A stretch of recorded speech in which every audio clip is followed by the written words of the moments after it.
ரெண்டு பேருக்கு தான் இங்க போட்டி என்ற டயலாகே நீங்க பேசணும் தம்பி, இல்லைன்னா மக்கள் உங்களை ஏத்துக்க மாட்டாங்க.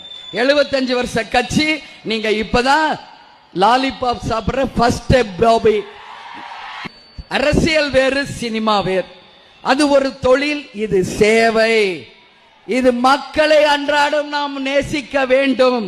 களத்திலே இறங்கி மக்களுக்காக போராட வேண்டும். எங்கேயோ ஒரு இடத்துல உட்கார்ந்துகிட்டு சும்மா கை காட்டுறது கிடையாது அரசியல்.